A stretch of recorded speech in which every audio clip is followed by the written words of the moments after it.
राधे राधे सभी को। तो साथियों, आज अपने हिंदी साहित्य का जो रीतिकाल है उससे लगभग 100 या 150 प्रश्न करने की कोशिश करेंगे इस क्लास में। ये बहुत अच्छी बुक है और मैं जो दूसरा चैनल है उस पर मैंने क्लासेज 5-6 क्लासेस डाल दी है, यानी कि आदि काल तो कंप्लीट हो गया है। वहाँ कोशिश करूँगी भक्ति काल की। अब देखो, कईयों के कमेंट आते हैं कि पहले हमें रीति काल करवा दो, हमें आधुनिक काल करवा दो। तो भाई भक्ति काल को छोड़ करके मैं अगर आपको रीति काल सीधा करवाऊँ या फिर आधुनिक काल सीधा करवाऊँ तो भक्ति काल बीच में रह जाएगा। देखो, आप अभी करोगे, आपका एग्जाम है अभी 2nd ग्रेड का, उसके बाद में कोई किसी और का होगा, आगे देखने वाले होंगे, तो उनको रेगुलर क्लासेज नहीं मिलेगी। इसलिए बस मैंने ये सोचा है कि जो ये वाला चैनल है इस पे आपको आपकी जितनी हेल्प हो सके वो करूँगी। आपका यहाँ पर ये वाला टॉपिक करवा देती हूँ, ठीक है। तो यहाँ पर प्रश्न करेंगे साथियों, बहुत अच्छे प्रश्न हैं। अगर आप लोगों ने पढ़ रखा है पहले तो बहुत अच्छी बात है, नहीं पढ़ रखा है तो भी आप यहाँ पर रिवीजन कर लो, आपको प्रश्न मिल जाएंगे। तो सबसे पहले बात करते हैं साथियों। पहला प्रश्न है कि आचार्य रामचंद्र शुक्ल ने रीति काल की समय सीमा कब से कब तक मानी है? किसकी बात हो रही है? आचार्य शुक्ल जी की हो रही है। रीति काल की बोला है तो देखो, आचार्य शुक्ल ने ना रीति काल की जो मानी है वो 17 से 1900 विक्रम संवत, ठीक है। अब इसी को एक बार देखते हैं। ये देखो कि आचार्य रामचंद्र शुक्ल ने स्वतः 1700 से 1900 विक्रम संवत पूछे, तो 1700 से 1900 शुक्ल जी ने रीति काल की, ठीक है। फिर 1643 ईस्वी से 1843 ईस्वी तक के कालखंड को रीति काल कहा है शुक्ल जी ने, कोई दिक्कत नहीं है। और एक मेरे को बता देना भाई, अगर मैं ये लाइव करवाऊँ इस क्लास पे तो आप मेरे को कमेंट बॉक्स में बता देना, मैं लाइव करवा दूंगी, ये अपने लाइव चल लेंगे जितना आप बोलोगे। अगर आप बीच में थक जाते हो भी हमें तो शो करना है तो फिर शो कर लेना। अगर आपको लगता है कि हम कुछ और आगे प्रश्न कर सकते हैं तो उस अकॉर्डिंग अपने कर लेंगे, ठीक है ना, कल से। तो नेक्स्ट प्रश्न है, अगर ऐसे ही सही है तो ये बता देना कि इनमें से कौन सा नाम रीति काल का नहीं है। देखो, ये रीति काल के कौन कौन से नाम है, किन किन ने कहा है। देखो, रीति काल को उत्तर मध्य काल, ये भी रीति काल का नाम है। श्रृंगार काल भी, और किन्होंने कहा है ये बताना। अलंकृत काल भी। तो रीति काल के नाम उत्तर मध्य काल है, श्रृंगार काल है, अलंकृत काल है, बट पूर्व मध्य काल नहीं है। अब इसको देखते हैं साथियों। ये देखो कि मध्य काल को जिन 2 कालखंडों में बांटा गया है वो कौन कौन से है? पूर्व मध्य काल और उत्तर मध्य काल। अब देखो, पूर्व मध्य काल को भक्ति काल और उत्तर मध्य काल को रीति काल कहा गया है। तो उत्तर मध्य काल को क्या कहते हैं? रीति काल कहते हैं। तो एक रीति काल भी इनका नाम है। रीति काल का क्या नाम? उत्तर मध्य काल है। अगर आपको पूछे भक्ति काल को, तो भक्ति काल को तो पूर्व मध्य काल का है। और रीति काल को देखो, रीति में त आ रहा है ना, रीति में त उत्तर उत्तर आ जाएगा याद आपको। भक्ति का आपको पूर्व देख लेना, ठीक है। और देखो, ये रहा रीति काल के नाम अलंकृत काल कहा गया, श्रृंगार काल और रीति काल। रीति काल तो शुक्ल जी ने ही कहा है, श्रृंगार काल विश्वनाथ प्रसाद मिश्र ने कहा। याद नहीं रहे किन्होंने कहा है श्रृंगार काल रीति काल को? तो देखो, पूरे विश्व में भाई श्रृंगार जरूरी है, श्रृंगार के बिना कुछ भी नहीं। विश्वनाथ नाथ याद रख लोगे, प्रसाद मिश्र। फिर मिश्र बंधुओं ने अलंकृत काल। अब मिश्र बंधु है ना, वो मिक्स कर देते हैं, अलंकृत कर देते हैं ऐसे लोग। तो रीति काल को अलंकृत भी श्रृंगार और रीति काल का। रीति काल तो शुक्ल जी ने, श्रृंगार काल विश्वनाथ प्रसाद ने, अलंकृत काल मिश्र बंधुओं ने। शायद आपको ये इतने नाम यहाँ पर याद हो गए होंगे। रीति काल को ध्यान रखना, शुक्ल जी ने 1700 से 1900 विक्रम संवत ध्यान रखना, कालखंड कहा है रीति काल, ठीक है। रीति काल को शुक्ल जी ने। भाई आप बोलोगे तो मैं इनके जो मुक्तक काव्य वगैरह है, रचनाएं वगैरह है, ये सब ये भी करवा दूंगी। ये सभी के लिए महत्वपूर्ण है। यूजीसी नेट वगैरह जो जिनकी भी तैयारी करते हैं, 2nd ग्रेड और 1st ग्रेड, ये सब के लिए ही है। तो भाई इसमें ये सभी के लिए इंपॉर्टेंट है, ठीक है ना। अब देखो, नेक्स्ट क्वेश्चन है कि रीति काल को आचार्य विश्वनाथ प्रसाद मिश्र ने क्या कहा है? अभी मैंने कहा विश्व, पूरे विश्व में क्या जरूरी है? श्रृंगार करना। तो श्रृंगार काल विश्वनाथ प्रसाद ने रीति काल को कहा है। नेक्स्ट है, लक्ष्मण ग्रंथों का निर्माण करने वाले कवियों को क्या कहा है? तो लक्ष्मण ग्रंथों का जो निर्माण करते हैं उन कवियों को आचार्य कहा है। अब मेरे को एक और बता देना, क्या मैं सीधे जल्दी जल्दी फटाफट प्रश्न करवाती रहूं या कुछ जैसे आपको अभी इसके बारे में, भाई देखो इनके सारे नाम हैं तो इनको जैसे मैंने पीछे बता दिया सभी का, जैसे ये बता दिया, तो ये चीजें हैं, तो ये चीजें फटाफट करने कुछ बताने वाली है तो मैं पीछे से बताऊं, ये बता देना कि सीधे प्रश्न चलते रहे। नेक्स्ट क्वेश्चन है, रीति निरूपण का अर्थ क्या है? तो रीति निरूपण है, इसका अर्थ है काव्यांग निरूपण, ध्यान रखना। और आचार्य शुक्ल जी ने रीति का प्रवर्तक किसे माना है? अगर आपको पूछे कि रीति का प्रवर्तक शुक्ल जी ने कौन सा माना है, तो शुक्ल जी ने चिंतामणि माना है, ठीक है ना। और चिंतामणि को माना है। और इनमें से कौन सा कवि रीति मुक्त कवि नहीं है? तो इसमें देखो रीति मुक्त पूछा है, मुक्त घनानंद मुक्त है, बोधा मुक्त है, आलम मुक्त है, बट भूषण मुक्त नहीं है। अब देखो रीति मुक्त और बद को पढ़ते हैं अपने, ठीक है ना, कैसे याद भी करना है क्लास में। ये देखो साथियों कि रीति काल का जो वर्गीकरण है ना, वो देखो रीति के आधार बनाकर इस प्रकार किया जा सकता है, रीति मुक्त, रीतिबद्ध और रीति मुक्त और रीतिसद। देखो रीतिबद्ध जो कवि है वो कौन कौन से कवि है, रीतिबद्ध वाले। बद्ध कैसे याद करोगे, बद्ध से लोग बंधे होते हैं, ऐसे याद करने हैं। मुक्त से लोग मुक्त हो जाते हैं, पहले मुक्त को याद करो, मुक्त के याद हो जाएगी तो आपको रीतिबद्ध याद हो जाएंगे। मुक्त कैसे, घनानंद। देखो कई बार कहते हैं ना, ये तो भाई घना जिद्दी है, किसी की सुनता नहीं है, घना जिद्दी है। जो घना जिद्दी होता है ना वो मुक्त ही होता है, कोई सुनता नहीं है उसको, कोई कुछ नहीं कहता, मुक्त। बोधा, बोधा आलम, आलम से लो अलार्म, और अलार्म भाई बस्ती है, मुक्त होकर के बस्ती है, ऐसे लेना, आपको याद हो जाएगा। ठाकुर और ठाकुर लोग होते हैं वो वैसे मुक्त होते हैं, उनको कोई किसी का फिक्र नहीं। अब रहा बोधा, बोधा से आपको बुद्धि याद रखनी है, बोधा से बुद्धि, बोधा आएगा ना तो बुद्धि याद, बुद्धि अपनी मुक्त होती है भाई, जो चीज अपने याद करें, जो चीज उसमें माइंड में रखे है ना, तो वो ऐसे याद कर लेना। मुक्त वाले घनानंद घने मुक्त है, बोधा, बोधा से बुद्धि मुक्त है, आलम से अलार्म बजेगी वो भी मुक्त है, ठाकुर लोग भी मुक्त है। याद हो गए सारे रीति मुक्त। अब साथियों रीतिबद्ध में कौन कौन आते हैं, देखो बद्ध। अब बद्ध से लोग बंधे हुए लोग, और चिंतामणि में नाम आ रहा है चिंता, जो लोग चिंता करते हैं ना वो ऐसे लोग बंधे होते हैं भाई, उनको हर चीज की चिंता रहती है ना, वो आजाद होते हैं, तो वो बंधे हैं इस प्रकार से। मतीराम देव, मतीराम और देव भी। अब देखो देव, देव क्यों बंधे हैं ऐसे लोग, भाई देव है ना भगवान है, जो देव है इसलिए बंधे हैं क्योंकि हम उनके आगे हाथ फैलाते हैं और हमारी रक्षा करने के लिए देव बंधे हुए, ऐसे याद कर लेना। मतीराम, यहाँ मती और राम आ रहा है, राम, राम आ गया तो राम भी बंधे हैं, तो बंद याद आ जाएगा। जसवंत सिंह याद रखना, जसवंत सिंह कोई नाम का लड़का है वो भी बंधा है। कुलपति मिश्र, कुलपति में आ रहा है पति, और पति तो भाई वैसे ही स्त्रियों के अपने पतियों के वो ही बंधे होते हैं, वो कहते हैं, वो मानना पड़ता है, क्या करे। मंडन, सूरती मिश्र, और सूरती में आ रहा है सूरत, और जिनकी सूरत सुंदर है वैसे वो लड़के वैसे बंध जाएंगे। ऐसे याद करने के लिए भाई आप ऐसे मत करना, क्लास में याद करवा रही हूँ। बंद में कौन कौन, चिंतामणि बंध गया, मतीराम, देव बंध गए, जसवंत सिंह, कुलपति मिश्र, मंडन, और मंडन से लोग मुंडन करवाते हैं ना, ऐसे लोग जो बाल वगैरह उखाड़ देते हैं ना, तो वो लोग वैसे बन जाते हैं, बाहर नहीं जाते क्योंकि कोई उनको देखना ले गंदे लगेंगे, इसलिए मंडन बंद है ना कि मुक्त है, ठीक है ना। मुक्त होते तो चले जाते बाहर, ऐसे याद कर लेना। सोमनाथ, सोमनाथ याद कर लेना। भिखारी दास, भिखारी दास क्यों बंधे ऐसे लोग, भाई याद करवाने का, ये कोई ऐसे नहीं है कि बंधे ही हुए हैं। बद में आ रहा है बंद तो बंधे हुए, ऐसे याद करना। भिखारी, भिखारी लोग होते हैं वो बेचारे वैसे बंधे हुए हैं जिनसे उनको हेल्प की ऐसी होती है उम्मीद, हम भाई इनसे उम्मीद रखते हैं हमारे को हेल्प मिले, तो वो उनसे बंधे हैं, उनसे बंधे होते हैं, उनके ऊपर ही डिपेंड होते हैं। दूल्हे, और दूल्हे में दूल्हा साहब, दूल्हा साहब तो वैसे बंध जाता है, सेहरा डाल दिया, शादी करनी, अगर शादी ना करना चाहे भाई आज के टाइम में लड़का, तो वही वैसे बंध गया, उसके गले में फांसी टंग गई, ठीक है ना, शादी करनी पड़ेगी। दूल्हा वैसे बंध गया, बंद। रघुनाथ, ये याद कर लेना थोड़ा सा। रसिक गोविंद, और रसिक से गोविंद नाम आ रहा है, रस्सी, रस्सी से वैसे बांध देते हैं तो बंदिक। प्रताप सिंह, ये याद कर लेना। प्रताप में बीच में रहा ताप, और ताप धूप में वैसे बंध जाते हैं। ग्वाल, गाय, देखो ग्वाल, ग्वाल से गाय माता है, और गाय माता के आगे अपने बंदे, ऐसे रीति बंद, ऐसे भी किसी चीज से कनेक्ट करके इनको याद करो। गणानंद, बोधा, आलम ठाकुर रीति मुक्त हो गए, बाकी ये याद रीति बंद हो गए। अगर आपको पूछ ले रीति सिद्ध, एकमात्र कौन से, बिहारी, जो एकमात्र ग्रंथ बिहारी सस्य में रीति की जानकारी का पूरा पूरा उपयोग करें, यानी कि अगर आपको रीति सिद्ध पूछ ले तो बिहारी याद रखना, ठीक है ना, इंपॉर्टेंट। यहाँ से प्रश्न बनते हैं रीतिबद्ध रीति मुक्त से, इसलिए यहाँ पर इतना टाइम लगाया है मैंने, याद हो गए तो कभी लाइफ में नहीं भूलोगे। नेक्स्ट प्रश्न है, इसमें से रीति सिद्ध कवि कौन सा है, अभी मैंने बताया बिहारी रीति सिद्ध है, एक याद रख लोगे बिहारी को रीति सिद्ध का। और मतीराम कौन है, मतीराम, मती राम आ रहा है पीछे, मुक्त आ जाएगा। चिंतामणि, मुक्ति या चिंता रहती है तो मुक्ति याद रख लेना, ठीक है ना। और बिहारी आपको याद रखना है रीति सिद्ध। और भूषण किस में आएंगे फिर, ये आपको अलग से दे दिया, इनमें तो है नहीं, तो ठीक है ना। इसके बाद में बात करते हैं इनमें से रीति सिद्ध कवि कौन से, ये आ गया। इनमें से कौन सा कवि रीतिबद्ध कवि है, अभी मैंने बताया बद्ध कौन गए, देव भगवान बन गए हमारे आगे, भाई उनको मानना पड़ेगा। बिहारी रीति सिद्ध है। गणानंद और ठाकुर मैंने क्या बताया, रीतिबद्ध है। रीति मुक्त है, मुक्त क्यों, ठाकुर लोग बड़े मुक्त होते हैं भाई, किसी का कहना नहीं मानते। गणानंद गणा ही भाई वो कहते हैं ना जिद्दी है, तो ये मुक्त है।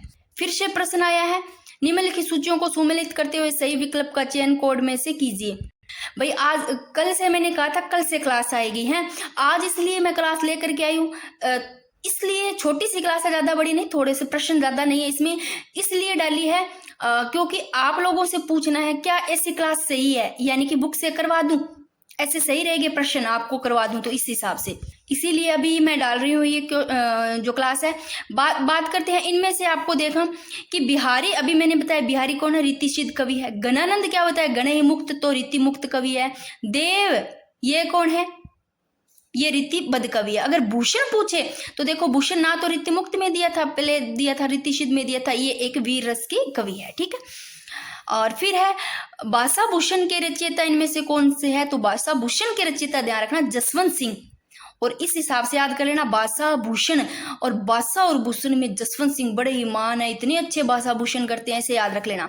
इनमें से रीतिकाल का कौन सा कवि प्रकृति चित्रण के लिए सुविख्यात है, तो भाई रीतिकाल का कौन सा कवि है जो प्रकृति चित्रण के लिए सुविख्यात है, सेनापति। कैसे याद करोगे आप, ऐसे लो सेनापति से, सेना लोग होते हैं ना वो कहाँ रहते हैं, आपको आप ज्यादातर आपको ऐसे एरिया में जंगलों में इस हिसाब से मिलेंगे, और प्रकृति से टच रहते हैं। प्रकृति चित्रण ऐसे ले लेना, प्रकृति चित्रण से पूछे सुविख्यात तो सेनापति होंगे, ठीक है ना। तो जो होते हैं ना सेना लोग वो आपको प्रकृति से ज्यादा टच में मिलेंगे, इस हिसाब से ले लेना। ललित ललाम मतीराम, ललित ललाम मतीराम ये तो बच्चे बच्चे को पता होगा और पूछा भी गया है। अम्य हलाहल रस बरे, अब देखो ये पंक्तियां है ना इनको आपको याद करना है, पूछे जाते हैं इनसे। अम्लीय हलाहल रस बरे श्याम सवेत रत्नार, यह पंक्ति किस कवि की है, तो रसलीन की। अम्य आम में क्या होता है, रस होता है, तो रसलीन की याद हो जाएगी। अम्य हलाहल रस भरे, नाम ही रस बारे रसलीन, ठीक है। फिर बात करते हैं साथियों कि निम्न सूचियों को सुमेलित करते हुए सही विकल्प का चयन कीजिए। देखो एक तरफ तो लिखे है इधर, तो देखो इनमें जो भूषण है ना, भूषण इन्होंने देखो शिवराज भूषण, याद रखना शिवराज किसकी है रचना, भूषण की रचना है शिवराज। एक तो शिवराज जो भूषण और जो शिवा बावणी है इनकी रचना महाराज शिवाजी के आश्रम में की, तो भूषण की है शिवराज। और बात करें पद्माकर की, पद्माकर की है पद्माभरण, नाम से पता चल रहा है पद्माकर की पद्माभरण। और भिखारी दास की बात करें तो काव्य निर्णय, और कुलपति मिश्र की बात करें तो कुलपति मिश्र रस रहस्य। अब देखो कुलपति में आ रहा है पति, और पति होता है वो पूरे कुल में रहस्य छुपा के रखता है अपनी पत्नी के लिए, और भाई अलग ही आनंद होता है, रस भरा होता है पति पत्नी में। तो आपको बस याद करना है ऐसे ही। अब मैं ना एक एक इनकी याद थोड़ा थोड़ा करवा देती हूँ, ज़्यादा की नहीं, लास्ट में ना सभी की रचनाएं करवा दूंगी याद। अब अपने भूषण की एक बार देखते हैं कौन कौन सी है। ये लो अपने भूषण की याद करते हैं। भूषण, भूषण की शिवराज भूषण याद रखना, भूषण शिवराज भूषण। और भूषण के ऊपर छत्रसाल दशक रचा, ऐसे याद रखना छत्रसाल दशक किसके ऊपर रखा है, भूषण के ऊपर। भूषण की एक तो से शिवराज, एक से शिवा बावणी है। भूषण की शिवा बावणी, शिवराज भूषण, छत्र दशक। अलंकार प्रकाश पूछे तो भी भूषण की है, और छंदो हृदय प्रकाश भी भूषण की है। अब लगता है बड़े था ना चिंतामणि की याद करवा दूं, ठीक है ना। चिंतामणि किन किन की रचनाएं कौन कौन से चिंतामणि की, कवि कुल कल्पतरु, कैसे याद करोगे चिंतामणि, और चिंता रहती है हर किसी को अपने कुल की, तो कवि कुल और कल्पतरु ऐसे याद करो। काव्य विवेक, और जो चिंतामणि करेगा ना उसमें विवेक भी बहुत होगा, काव्य विवेक। श्रृंगार मंजरी, श्रृंगार मंजरी काव्य प्रकाश पूछे तो चिंतामणि की। रस विलास छंद विचार, तो आपको ना ये तो जरूर ध्यान रखना, इंपॉर्टेंट है चिंतामणि की। कवि कुल कल्पतरु, इसके अलावा काव्य विवेक काव्य प्रकाश, दो तो कै नाम से चिंतामणि के, श्रृंगार मंजरी रस विलास छंद विलास। और मतीराम की थोड़ी देर पहले पढ़ी थी ना, मतीराम की ललित ललाम तो है ही है। मतीराम के नाम से एक मतीराम सतसई, एक रसराज। मतीराम मती मारी गई भाई पूरे रस वाले राज में। अलंकार 85 का। व्रत कौमुदी, देखो ललित ललाम और व्रत कौमुदी दोनों इंपॉर्टेंट है मतीराम की। और बिहारी की तो सच सही है, तो बताना ये कौन से है, मुक्त में आते हैं, बंद में आते हैं, सिद्ध मेरे को बताना। तो रीति सिद्ध है ये, ठीक है ना। अब साथियों बात करते हैं, ये तो चलो बाद में करेंगे। ये प्रश्न हो गया। भूषण की शिवराज आ जाए, चाहे शिवराज शिवा भूषण आ जाए, ठीक है ना। और पद्माभरण किसकी, पद्माकर की है। और काव्य निर्णय भिखारी दास की है। भिखारी दास, भिखारी लोग होते हैं ना, उनको खुद कोई निर्णय लेना पड़ता है कि हम कहाँ पर भोजन मांगे ना, कहाँ पर भोजन लेना। और कुलपति मिश्र की रस रहस्य याद हो गई। फिर देखो इनमें से सच्चाई किस कवि ने नहीं लिखी, तो भाई बिहारी की तो आपको एक तो याद है सच्चाई, ठीक है ना। मतीराम वृंद, ये याद रख लेना, घनानंद ने नहीं लिखी, ठीक है ना। तो बिहारी ने, मतीराम ने, वृंद ने। और कौन सा ग्रंथ कवि भूषण रचित नहीं है। अब कवि भूषण से संबंधित अभी मैंने बताया कवि भूषण का, भूषण की शिवराज भूषण दे दे चाहे शिवा बावणी दो, तो सह नाम से शिवजी से है। शिवा बावणी और शिवराज भूषण, ये भूषण की है। और एक छत्रसाल दशक, भूषण ने ऊपर छत्रसाल दशक रख लिया। छत्र प्रकाश नहीं है, कहीं छत्र प्रकाश कर लो, दशक याद रखना, छत्रसाल दशक है। फिर है देव माया प्रपंच नाटक के रचयिता कौन है, तो देव माया, देव माया से देवता याद आएंगे, देव है प्रपंच नाटक, ठीक है ना। देव के आगे कोई प्रपंच नाटक कौन कर सका, ये याद रख लियो। छत्र प्रकाश किस कवि की कवि है, छत्र प्रकाश, देखो छत्र प्रकाश आप भूषण की मत कर देना, भूषण की छत्रसाल दशक करना है। भूषण जी दशक तक चले गए से लो, प्रकाश नहीं किया भूषण ने, तो प्रकाश किसकी है, छत्र प्रकाश है, लाल कवि। और छत्र प्रकाश, छत्र ऊपर टाण दियो और प्रकाश हो गयो, जब लाल हो जाएगो कवि, बिल्कुल लाल, जब ऊपर छत्रसाल में पड़ेगो गर्मी गवा लाल हो जाएगा जनतावड़ा में, ठीक है ना भाई, याद करवाऊं जी, अभी मेरी लैंग्वेज है। अब पंक्ति है इंपॉर्टेंट, देखो, नैन नचाए कहीं मुस्काए लल्ला फिरी आयो खेलन होरी, यह पंक्ति किस कवि की है। तो आप इसमें दो तीन चीजें याद रख लो, पद्माकर की है, आप ऐसे लो, नैन नचाए मुस्काए जब भी आता है, लल्ला फिर आइए खेलन हो रही, तो पद्माकर की है, कुछ भी याद रख लो। और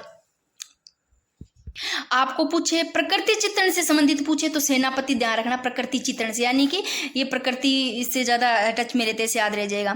फिर देखते हैं इनमें से सुमेलित करना है, देखो कि ग्वाल कवि की हमीर हट, और ग्वाल होते हैं वो हट करते से ले लेना, हमीर हट। और पद्माकर की, भाई पद्माकर की है भाव विलास, नहीं सॉरी, पद्माकर की ये है जगत विनोद, पद्माकर की जगत विनोद। अगर आपको दे दे इस पद्माकर का, तो इनकी पद्माभरण ध्यान रख लेना, और एक ये जगत विनोद ध्यान रख लेना, गंगा लहरी ध्यान रखना। इसके अलावा और भी है, अपने एक बार देख लेते हैं पीछे, ठीक है ना। किसकी बात करें, अपने पद्माकर की, ये लो पद्माकर की, इंपॉर्टेंट है, जो इंपॉर्टेंट है ना उनको आप यहां पर पढ़ लेते हैं, प्रश्न बनते हैं। पद्माकर, पद्माकर जगत विनोद, और पूरे जग में ना, जग में हमेशा ही चाहे बड़े हो, उनका पद्म यानी कि पैर है, ऐसे लोग उनको छूना चाहिए। पद्माभरण तो याद रखिएगा, गंगा लहरी याद रखना, पद्माकरण की गंगा लहरी, प्रबोध पचासा, और एक कली 25 से इंपॉर्टेंट है पद्माकर की, प्रताप सिंह विरुदावली, स्फुट छंद, यानी कि पद्माकर जगत विनोद, पद्माभरण, गंगा लहरी। गंगा लहरी कैसे याद रखोगे, पद्माकर आप पैर छुओगे तो आप ऐसे लो पूरी गंगा को ही पार कर दिया, लहर कर दिया। प्रबोध पंचासा, कवि 25, कली 25। तो ग्वाल कवि हमीर हट, ग्वाल कवि की, पद्माकर की जगत विनोद याद होगी। बोधा, बोधा की विरह वारिस, कैसे याद करोगे, बोधा, बै से बोधा, वै से विरह वारिस, वै नाम आ रहा है, विरह वारिस। फिर देव की है, देव देवता के आगे ने अपने भाव को विलास कर देना, भाव को आगे रखते हैं, तो भाव विलास देव की हो गई। पहले आप बोधा की देख लो, दो याद है, दो याद कर लो, बोधा, बै से बोधा, विरह वारिस, बोधा, बै से बोधा, वै से विरह वारिस, और बोधा की इश्कनामा, बुद्धि काम कौन करी, इश्क लड़ाने लागे, इश्कनामा, ऐसे याद रख लेना। बुद्धि से बोधा, बोधा से बुद्धि काम ने की, इश्कनामा। अब पढ़ते हैं देव की, देव की देखो भाव विलास, देव वाली इंपॉर्टेंट है, लगभग लगभग जो इंपॉर्टेंट है वो बताती हूँ कौन सी। देखो पूछे जाते हैं, पूछे गए भाव विलास, देवताओं में भाव रखना चाहिए। भवानी विलास, भाई देवताओं का नाम कहीं ना कहीं भवानी मिलता है ना, भवानी विलास, भाव विलास। फिर कुशल विलास, जहां ज्यादातर आपको विलास नाम आ रहे हैं वो ध्यान रखना, देव की, चाहे भाव विलास, चाहे भवानी, चाहे कुशल विलास। और कुशल से ऐसे लो भाव रखते हैं भवानी में, वो कुशल वैसे ही रहते हैं। रस विलास, उनमें रस तो देवताओं में ऐसे रहता है, रस विलास। जाति विलास, और जाति का भेदभाव भी किया जाता है देवताओं को अगर अपने रखना है। प्रेम तरंग, देवताओं के प्रति प्रेम तरंग भी तो होता है। काव्य रसायन, देव शतक। अब देखो ये विलास विलास वाले जितने भी आगे, राधिका विलास, राधिका भी कहीं कहीं देवी देवताओं का नाम है। जहां जहां विलास आया वो तो है देव की, इसके साथ में प्रेम से संबंधित होंगे देव का, तो प्रेम दीपिका, प्रेम चंद्रिका देव की।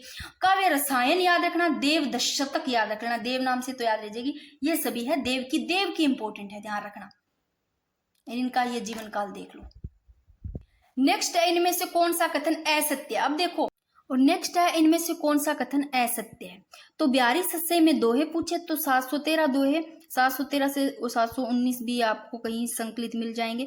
और भूषण रीतिबद्ध कवि है। भाई अभी मैंने बताया था थोड़ी देर पहले, तो ये इसका मैंने गलत कर दिया है, गलत हो गया है कहीं लगाने में। ये इसका असत्य, असत्य पूछा है ना। तो भूषण रीतिबद्ध कवि है, नहीं रीतिबद्ध नहीं है। रीतिबद्ध तो कौन है ये देख लो। रीतिबद्ध कवि जो मैंने बताया बधे हुए, इस हिसाब से बताया था मैंने आपको। और गणानंद की प्रेमिका का नाम तो सुजान था। तो ये आपके तीनों ही सही है। दोहे 713 और गणानंद की प्रेमिका का सुजान, और केशव रीतिकाल के प्रवर्तक है, ये भी सही है। लेकिन जो बी नंबर है वो ये गलत माना गया, ठीक है ना। असत्य ये वाला है। नेक्स्ट है भवानी विलास। अभी मैंने बताया था भवानी विलास आता है तो देव की विलास वाले, ठीक है ना। इनमें से कौन सी रचना मतीराम की नहीं है। मतीराम की देखो, मतीराम की व्रत कौमुदी, ध्यान रखना, व्रत कौमुदी मतीराम की। अलंकार 85 का मतीराम की। ललित ललाम इंपॉर्टेंट है मतीराम की। रसिक प्रिया नहीं है, ठीक है। तो रसिक प्रिया किसकी है, केशव की, ध्यान रखना। इनमें से कौन सी रचना केशव दास की नहीं है। तो केशव दास की ये, अभी मैंने बताया केशव दास की। रसिक प्रिया तो है ही है। आप कैसे याद रखो, केशव दास में केस आ रहे, केस यानी कि बाल, हेयर। और जिनके बाल लंबे होंगे, केस सुंदर होंगे, वो वैसे ही लड़की प्रिया होगी और रसिक वाली होगी। कवि प्रिया, देखो केस लंबे तो प्रिया होगी, कवि प्रिया। रामचंद्रिका, और चंद्रिका थी ना, ऐसे लो चंद्रिका के पहले नाम ऐसे होते, चंद्रिका लड़की, रामचंद्रिका के बड़े बड़े केस होते थे याद। तो रस रहस्य नहीं है, ठीक है ना। फिर बात करते हैं, जन्म ग्वालियर जानिए मथुरा बसी ससुराल। ये पंक्ति किस कवि के विषय में है। तो ये बिहारी के विषय में है, इंपॉर्टेंट है, ठीक है। फिर है, जयपुर नरेश प्रताप शाही के दरबार में रहने का श्रेय किस कवि को मिला है। तो ये पद्माकर को। नेक्स्ट है, इनमें से कौन सा इटावा का निवासी माना जाता है। तो देव है वो इटावा के निवासी माने जाते हैं। अब इनको फटाफट कर लेते हैं। देखो, श्रृंगार मंजरी है, ये चिंतामणि की है। चिंता किसकी नहीं करनी, श्रृंगार करने की चिंता नहीं करनी है, फुल खुल के श्रृंगार करना। चिंतामणि, चिंता नहीं करनी अपने को। और मंडन की रस विलास, और मतीराम की अलंकार 85 का ध्यान रखना। एक तो मतीराम की ललित ललाम, एक अलंकार 85 का मतीराम की है। और रस निधि है रतन हजारा की। और रतन हजारा बड़ा ही रस है, रस निधि, ऐसे याद कर लेना। और रामचंद्राभरण नामक अलंकार ग्रंथ के रचयिता रामचंद्राभरण गोप, गोप ध्यान रखना। और व्यंग्यार्थ कौमुदी के रचनाकार का नाम है प्रताप शाही। और तंत्री नाद कवित रस सरित रति रंग, यह पंक्ति किस कवि की है। ये बिहारी की, ध्यान रखना। फिर है, कठिन काव्य का प्रेत किस कवि को कहा जाता है। वो केशव दास है ना, इनको कठिन काव्य का प्रेत कहा जाता है। और कठिन काव्य का प्रेत ऐसे याद रख लेना कि भाई आप लोगों ने कुछ सुना होगा पहले, केशव, केशव से काले काले बाल, लंबे लंबे, अगर किसी ने बाल काले काले छोड़ दिए ना खुले, तो भाई ऐसा कहा जाता था कि बालों में ना आत्मा प्रेत घुस जाएगा। तो वो कठिन काल होता है। तो कठिन काल से काव्य याद कर लेना, काव्य का प्रेत केशव को, केशव से लंबे लंबे बाल, ऐसे याद कर लेना, ठीक है।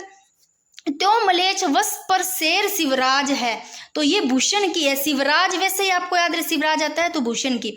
इस पंक्ति के रचयिता कवि है भूषण। नेक्स्ट करेंगे भाई, नेक्स्ट